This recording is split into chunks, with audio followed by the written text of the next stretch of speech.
Well, she's here. I mean, we're twinning in yellow to an extent. Good morning.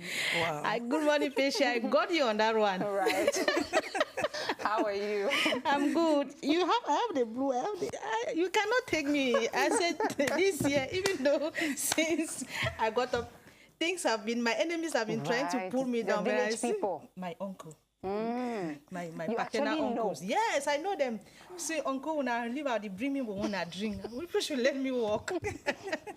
And of course, you can hear her giggling on this side. Is Shundele Marceline Ayumbi. Marceline is our resource person. I know you know her, but today she's going to be more of the CEO of Vision of Hope and discuss about community engagement. Good morning. Good morning, Percy. How are you doing? No, I'm doing great. We're glad to have you here. Same. Because we are talking about morality.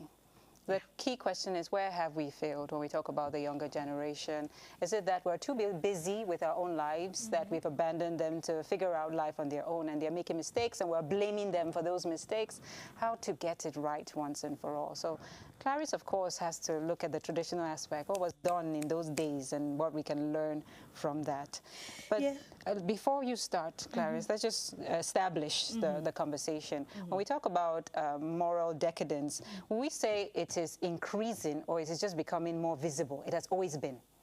It has always been, but actually there is an increase. Okay. There is an increase, and a significant increase, and to the negative direction, because more and more children are left on their own, and just like you said, the neglect from parents, it has caused them to want to find out life for themselves, to want to get the values, those values that were supposed to be instilled into them by their parents. They are not there to give these values. And so they turn to the social media platforms, they turn to their peers, they turn to the community. If you see a group, you just want to integrate yourself just because maybe somebody is not there that was supposed to be giving you guidance and the person is absent. And now you want to sort it on your own. You realize that they go to schools. When they're in schools, they do exam malpractices just because at home, cheating maybe somehow has become a part of them. I want to take an example. Maybe you are writing an exam, a public exam, and then a child comes and tells you, I'm just here to write my name on the paper because my parents told me they're taking care of it. Wow. And so it's just writing my name. So what values are we instilling into these children? It starts from home. It starts from home because when we give birth to these children, they're like a laptop that you have bought, and therefore it is empty, and you have to input into the laptop what you want to be in the laptop. And now the things that you input into these children will make them to grow up to have good morals, or to be to be delinquent in the society. So most often, because of work, because we want to look for money to take care of their needs, we leave them to the mercy of the nannies. We leave them to our parents who have become weak, who no longer have the strength that they had when they were growing us up to discipline these children. And because they have become weak, in their minds, they think they want to give the best of care to their grandchildren. And then they end up spoiling these children because they just feel, okay, when they grow up just like their parents, they'll become responsible citizens in the society. But that is not always the case, because these children, at one point, they have to turn to ask for help from sources that they are not supposed to ask help from. For example, the social media is the main thing that is spoiling our children today. And we have not cut down on it, because you see a young girl that is growing up in her teens, and because we want to give a good life to these children, maybe you give a phone to the child. A phone that is meant for communication becomes a platform for TikToking all the time. The child goes to school, doesn't focus in school because they are on TikTok doing videos. The child comes, the child is watching videos and being exposed to sexual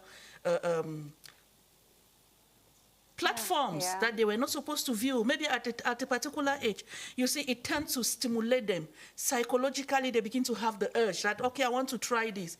You go to school, you see. That just makes us reflect on, who are you going to blame? Because you gave the phone, and you did not supervise what was being used with the phone.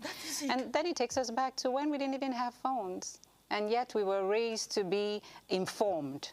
And there's so many things we can learn from how life was in the past that maybe we can inculcate today. We'll do a crisscross of the conversation. So, Clarice, take us through that. You know, Peshi, it's a pity that modernism has come to kill our tradition. Yeah. And we cannot deny the fact that the traditional way of bringing up a child has yielded fruits. Not boasting how we are, us, because we are proof or evidence of traditional ways of bringing up children. Modernism, it's a slow poison that is trying to destroy our society. Let's go down memory lane in the traditional way.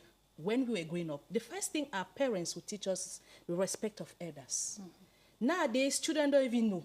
They don't know that you don't need to talk loud to your elder sister. You don't need to talk loud to your mother. We see children beating their mothers and even fighting their fathers. Yes. In those days, we knew that the father was the head of the family. Sacred. It was sacred. Yeah. The mother was in charge of the kitchen, and the children were supposed to do the house duties without you following a child to. Now you hear a mother shouting, "They go and wash dishes, go and she's on her phone or she's pretending that she's reading."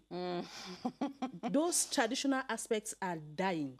And when we're growing, our teachers were like our gods. You will never talk back to your teacher. No way. Because you knew that if my teacher is angry, I'm finished. But now with social media, she says that if you don't teach me, I'll go to TikTok, I will Google the information. I know more than you. Yeah, more than no. ChatGPT. Yeah. ChatGPT.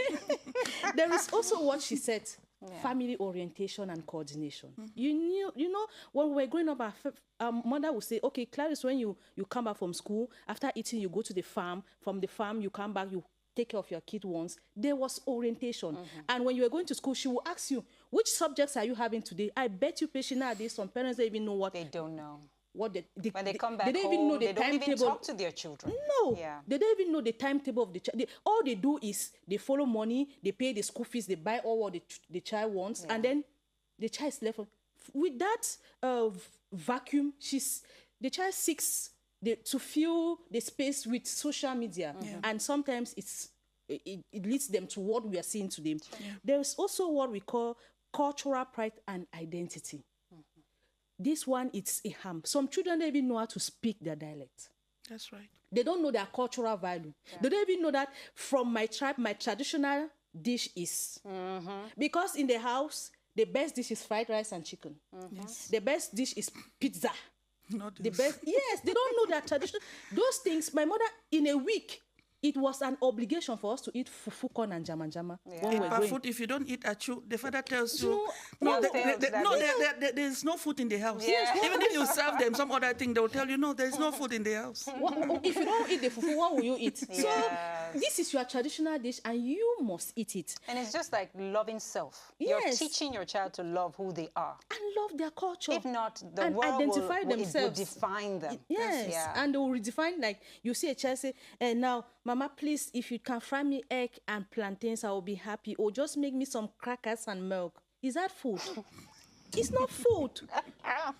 You have to eat some good achu or some good to make sure that not only Clarice feeding says, is that food? No, but it's not food. It's not food. It's not food. To an African, that is not food. You have to identify yourself and reconnect with your community. Yes. There's also hospitality.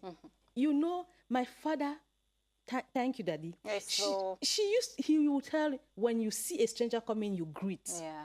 Papa, And green by with respect. Respect. Genuine respect. Then you ask, can I give you water? But now sometimes you come into a home and the child is on TV, and when you're talking, say, please, you're blocking my view.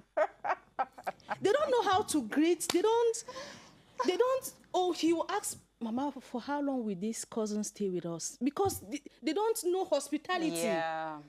In some homes back then, there were not doors in the house. Yeah. The doors were open.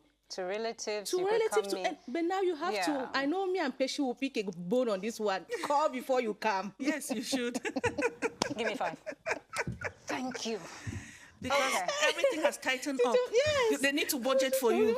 We need to allocate space where you'll be able to spend the night. That is it. So there is a lot of planning. But I understand what you're saying. But at the in same as time, much as we need the planning. With relatives, you Yes. should be able to welcome your relatives home. At any time. At any It time. teaches your child to live in a community. That's it. Yeah.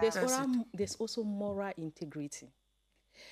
Young girls know that for me to be beautiful and well seen, I should expose my body. Wow. And the mother was, no, c'est son âge, let her be, it's her age. She has to dress sexy. Sexy does not mean naked. Yeah. That's right. And I usually say sexy is not a compliment. It's not. It's because an insult. It's actually and you it's not telling like someone we are that talking you can about be our used. traditions. It's not our African culture Yes, it's for a woman woman to to dress dress exposing her body parts. No, it's not. We should teach our children that it's not also by covering your whole body Yes. that it With makes a Makes black you heart. morally With a black upright. heart. That it makes you morally upright. Yeah. The fact is that we should let our children know that decency and moral integrity is part of us. Yes. You can be decent and moral in everything you do, the way you talk, the way you walk, the way you address By being people, honest. the way you think, and Yes. being honest and humble. Yes. That gives you that moral integrity. What about the solutions coming from your end? What do you think we can do? We can't say social media is going to stop. It's or growing. no television anymore. Or parents are going to stop being busy. But how can we manage that and still raise children with the right moral code? We start first from the home. We make it a community subject that everybody should be involved in child upbringing. If we start from home, we start by instilling these values into the children. Teach the basic values that your child should know at a very tender age. I want to take an example with the Japanese. They teach their children from childhood to have respect, to be very clean. You don't throw litter dirts everywhere. And you see an example of when during the last World Cup, when they finished playing, you see all the Japanese, they got up and they picked the trash. That is because those values have been instilled into them from the childhood. Now, as a parent, as you ride with your children in your car, don't have the habit of throwing things out. You're training them that anywhere can be a dustbin. Yeah. So we should be able to instill good values into the children. Talk to the children often. Pray with these children. And don't also make prayer the only point, because your children can pray and speak in tongues, but does not have moral values that will make them represent the society well. So you should be able to watch their steps, guide them, have sessions with them. Maybe every weekend, just say this weekend is a family weekend. We are going to be discussing about our difficulties. I'm going to be teaching you about some basic things you should learn and do in the society. That will make you look like a responsible person. That will make you a responsible person, not look like. Thank you so much, ladies. We can go on and on, but I'm sure you've grabbed something for yourself. But a quick question of the day, just to wrap this up. I'll start with you. What is that one thing that maybe your parents used to teach you as a child or warn you about that today you're like, thank you for doing that. I have this value in me now. Hospitality. Hospitality. That's why her doors are open for everybody, huh? Compassion. Compassion. Empathy towards others. Thank you. Empathy for me as well. Thursday, we're going to have a brand new program, but tomorrow we will have Rose Mujonge. There are many announcements we're going to have on Thursday. So Mafani, bye. He's behind that camera. And to you, have a lovely day. Thank you. Bye.